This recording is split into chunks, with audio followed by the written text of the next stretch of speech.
You're listening to the Eagles Talent Podcast, now available on iTunes and SoundCloud.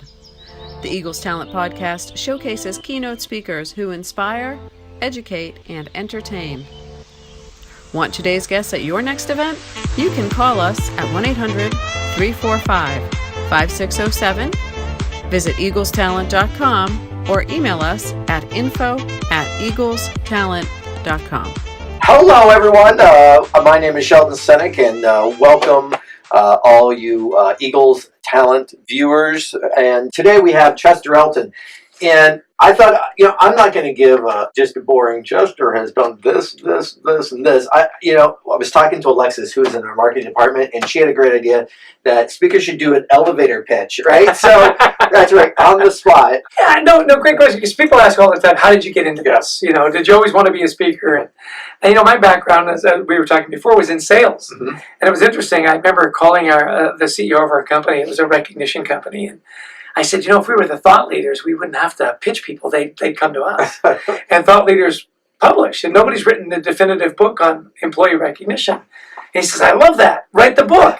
And I said, well, when I said we, I meant you. Right. I'm a salesman. And it was interesting. He said, you're a smart guy. Figure it out. Which I thought was a great push. So a year later, he hires Adrian Gostick, who's my co-author. And we wrote a book called Managing with Carrots. And we put it on his desk. And it was so funny. He said, I love being CEO. I say stuff and it happens.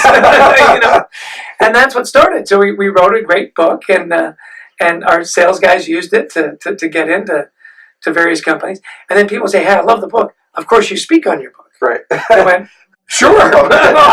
Yeah. And so we started to speak at little regional SHRM conferences and stuff. And then people said, well, we loved your speech. You have training, right? We went, that sounds like a great idea, And the company was based in Salt Lake City, where you had 7 Habits and all those guys. Yeah. And so it was interesting. Our first book, we didn't know. We sold 30,000 copies. Wow. And the guy goes, wow, that's great. I said, really? Like 7 Habits sold 50 million. He goes, yeah.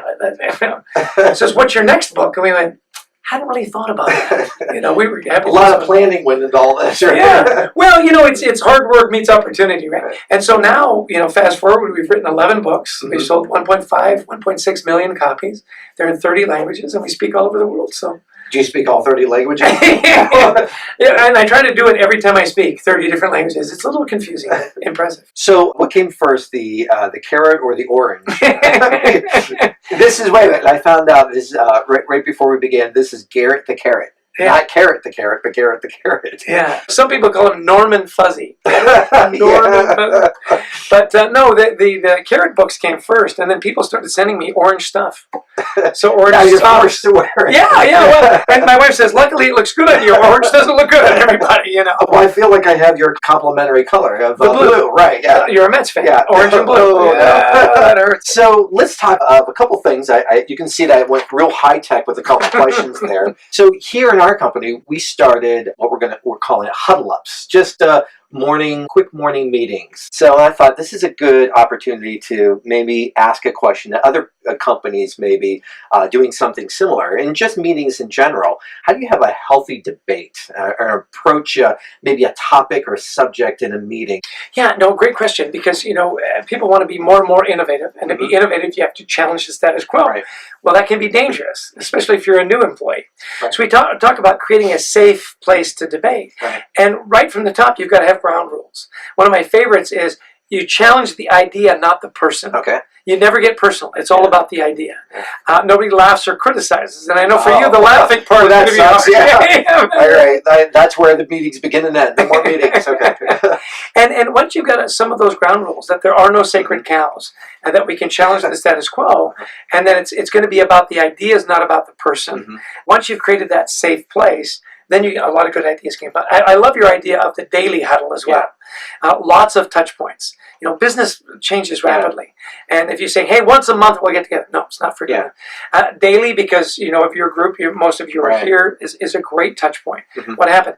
I also find a best practice is if you, for example, say, look, at the end of the week, here's who I met this week. Mm-hmm. Just a quick rundown. Here's kind of what I'm thinking about. Here's what I'm doing. Right. And it brings the whole team together. That transparency is really important, so that when you get together for those huddles, everybody's informed. Right. There are no surprises. Right. And I think that was the idea, is having something on a daily basis where we can all touch base on what's going on, challenges, and because the idea is maybe others can help solve challenges where we sometimes live in that vacuum. Great example from NASA. Right. NASA was coming under a lot of criticism. They weren't getting it. And so they went from a proprietary closed system to opening it up to everybody. And that's what you're doing. You're saying, hey, look, I don't have all the answers. Right. Help me. Right. And that's a great message, that you have the courage to know that you don't know everything, the humility to ask for help, and the discipline to have those regular meetings. Right. So let's talk about onboarding.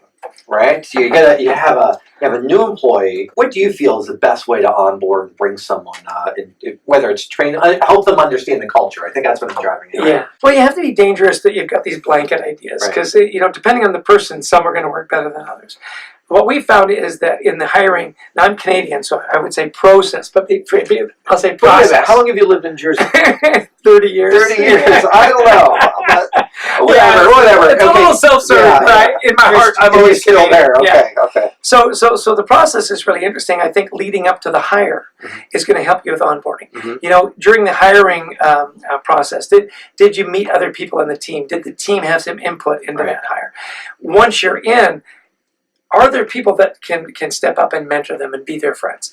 Particularly when you're a new hire, you may be uncomfortable asking questions you might think are stupid or that you should have known. Do you have somebody that you can go to in confidence? These are all good ideas. I mentioned earlier in our meeting that we did a fun project with Danaher, and a lot of different companies. One of their best practices is right in the first week to give that new hire 5 different people in different departments to go see, so they can understand the organization as a whole. So onboarding. Did they draw out of a hat? Or? No, this is where a good manager lines it up and has given it some thought, as to who might be a good fit. All those are good practices, and so often neglected. Oh, you got the job, great. Hey, okay, your card's not going to work for a while, and we don't have a space for you to sit or a computer that works, but hey, all those are bad messages, right? Those that prepare for it. And if you've gone through the hiring, if the team has had a part in the hiring process, they already know a few faces. It's a much softer landing, and your odds of what we call speed to productivity, in other words, getting them up to speed faster. Okay, so we've covered one end, that's the new hires. Let's go the opposite end. You have people who've been in a company for a long time. Okay, they could have what we might tend to be called jaded views. How do you handle that and balance that? Yeah, no, a great question. We talk about engagement as a one-on-one exercise. So in today's workplace, you've got 4, 5, sometimes 6 generations. Knowing how to communicate and making sure that everybody knows their role, and you don't treat everybody the same. That's old school. We treat everybody the same. That's fair. The new one is know your players and know how to communicate with them. You're a seasoned employee. You've got a lot of experience. How are we going to leverage that to the best of your ability so that you're still engaged and challenged? I'm not going to treat you the same as a new hire. One of the things that we looked at in our motivators database is that early in your career, you don't want a lot of autonomy. You want a lot of mentoring. You want to be part of a team. You want that crowdsourcing, Later in your career, it's, I got this. I've been doing this for 30 years. Salespeople don't need the one-on-one training, or they don't. Seasoned salespeople. Yeah, exactly. Early in your sales career, you want to ride along, exactly, right? Yeah. So that's knowing where they are in the continuum, and you got to be careful not to judge just because of generation or age or gender. A lot of times you'll have older employees that are very engaged and energetic. So this idea of managing to the one, know how to communicate, make sure they know their role, you communicate to them in an effective way, and you're still challenging them in ways that are meaningful to them. Earlier, you met with our sales team here, and you talked about the assessment. Talk about that a little bit. So Motivators Assessment, Gene Graves and Travis Bradbury, who wrote the wonderful book, Emotional Engagement, or Emotional Intelligence 2.0, built this assessment. Not the Star Trek. Not the Star Trek Bradbury, he wishes. No, and we took almost 2 years to get it right. We saw there was an opportunity to fill a gap. Personality assessments, Myers-Briggs and so on, you've taken those. That's who you are. Strength finders, the Gallup stuff, and stand out by Buckingham. What am I good at? Where we saw a little bit of a gap is, what am I passionate about? Because when you know who you are and what you're good at, and you add that passion, that's high engagement. So it's a very simple test that it takes you about 20 minutes. You do it online. We determined there were 23 motivators, and it gives them to you in rank order. highest to lowest, Right. and then your identities, which is a very common practice in personality assessments. And it's wonderful. You know, when we go out to speak, we'll give it to the audience to do beforehand, and then we'll mine that data. And you can break out what are top motivators in the financial industry and healthcare and government and education. And they're fascinating insights. So you could use it just with your team as a leader and your team to find out what your strengths are and their strengths and to figure out how to work better together. But what's even more fascinating is the idea that you can use it as an industry to kind of measure trends, right? Absolutely. Yeah. The generational breakout is fascinating. When we do it with teams, that was one of the reasons we wrote The Best Team Wins. It was a lot of that data. Plug for the book, by the way. Available at fine bookstores everywhere. And anybody can buy just one, so buy two. The great thing about that is we ask 3 questions. We put the motivators on a grid and we say, what do we have that's in common? What's our common motivational language? What do we have that's unique? We want diversity, and not just gender and race, but diversity of thought and culture and background and experience. And then where do we have disconnects? And that's what we talked about today, is pressure may be a high motivator for me and a low motivator for you. Well, that can cause a lot of friction. Family may be really important to you and not to me. If I'm the boss and say, look, we're going to work every weekend for the next 3 months, you can say, hey, wait a minute, I coach my kids' soccer team, I'm out. If I know that, I can accommodate it.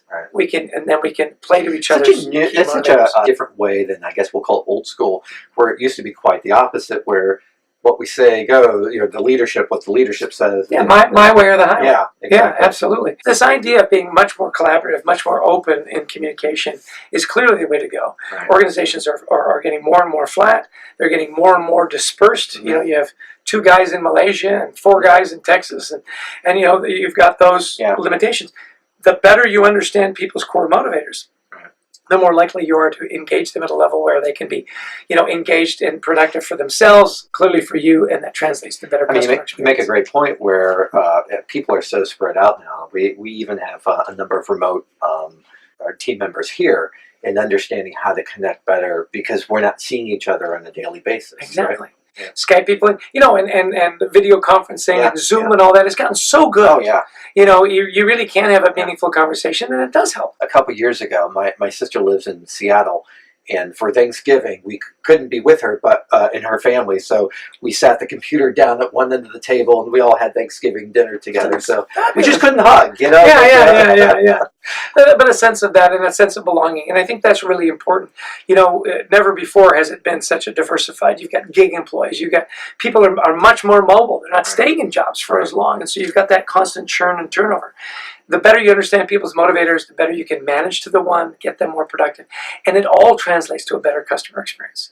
All right, before we leave, I'm heading out the elevator. You have one thing left to tell me before I get off, and that tip, and that is?